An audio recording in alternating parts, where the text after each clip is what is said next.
la directrice générale de Dis-moi. Mon nom, c'est Annie Neveu. J'ai commencé à travailler avec Dis-moi en janvier-février cette année à temps plein. Evelyne Pelletier, en fait, je suis cofondatrice de Dis-moi.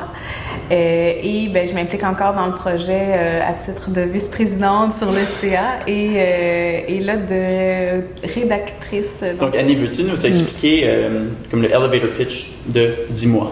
Quand Dis-moi est né au Coopératon des Jardins de 2017, on avait beaucoup en tête la prévention du suicide chez les jeunes de 12 à 17 ans. Aujourd'hui, presque un an plus tard, notre positionnement est vraiment plus autour de la promotion du bien-être chez les jeunes. Dis-moi, c'est une plateforme d'échange qui va devenir vraiment incontournable au Québec pour discuter de bien-être puis démystifier la santé mentale pour les jeunes de 12 à 17 ans. Dans le fond, ce qu'on veut, c'est briser l'isolement, puis par le fait même, fournir aux écoles un portrait vraiment précis du bien-être des jeunes dans leur école. Mais concrètement, qu'est-ce que c'est? Dis-moi, c'est une plateforme avec de multiples outils interactifs. Puis dans ces outils-là, on a entre autres des sondages réguliers de bien-être et d'humeur auprès des jeunes pour récolter des données et après lui proposer du contenu pertinent qui va avec ses préoccupations. C'est quoi un peu le cheminement depuis le début du projet? Ça a commencé à quel stade? C'était-tu juste une idée ou il y avait déjà des démarches? Aujourd'hui, est-ce que c'est lancé ou c'est...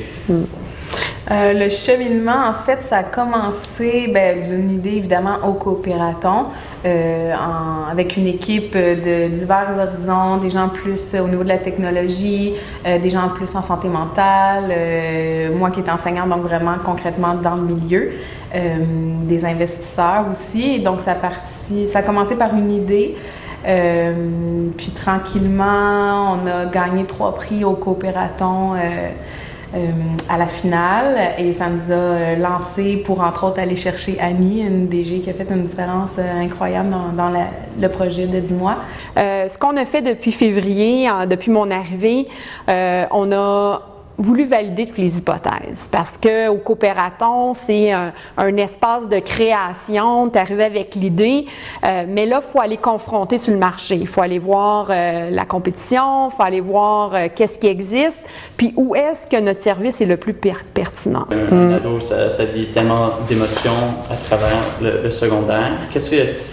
Pouvez-vous nous donner des exemples, des situations que Dis-moi peut venir Oui. Le but, c'est d'avoir créé un lien avec l'élève, donc dès le secondaire 1, quand justement peut-être ça va très bien, tout ça, puis qu'il n'y a pas de problème. Puis peu à peu, quand l'élève vit par exemple une peine d'amour, puis se demande si il est le seul à vivre ça, il y a plusieurs outils qui vont pouvoir l'aider. Il va y avoir probablement, là c'est tout en développement, mais il y aura un forum dans le fond où l'élève pourrait discuter de sa situation, avoir de l'information sur d'autres jeunes qui ont vécu la même chose, tout ça pour l'aider à passer au travers. Il y aurait aussi un agent conversationnel qui pourrait l'aider un peu à justement voir qu'est-ce qui se passe, puis est-ce qu'il a besoin de se confier, disons, à plus grande échelle à une personne de l'école, à une ressource de l'école.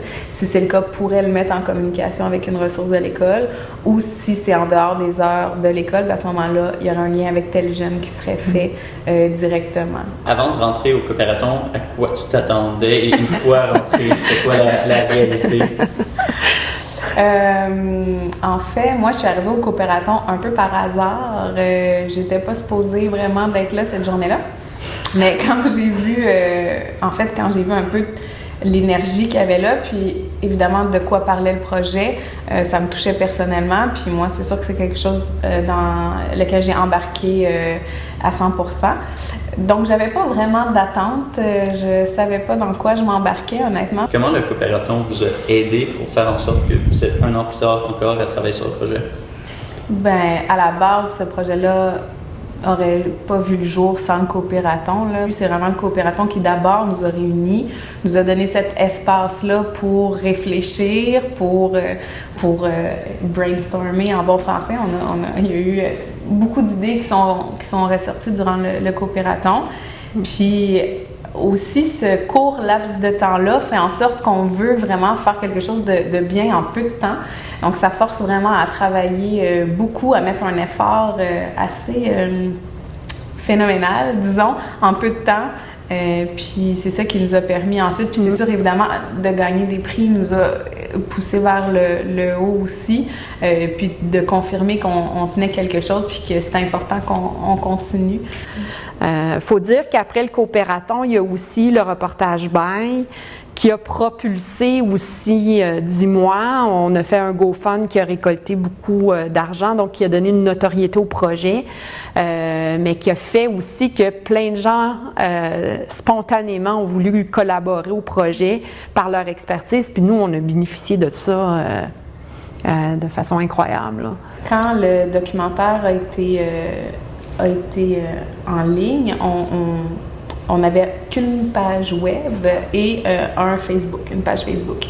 Et on s'est mis à recevoir ce soir-là des dizaines et des dizaines de messages de jeunes en détresse à travers le Québec. Et on ne s'attendait pas nécessairement à ça. Ça a juste prouvé que 10 mois arrivaient comme un peu une bouée de sauvetage pour beaucoup de jeunes, puis ils voulaient l'avoir maintenant. Et ça a généré une énergie là, dans l'équipe de vouloir accélérer le développement, y aller en mode agile pour répondre aux besoins qui étaient vraiment criants. On veut tellement faire la différence qu'on a besoin de partenaires. Right. C'est bon? Merci beaucoup. Merci. Bonne continuation.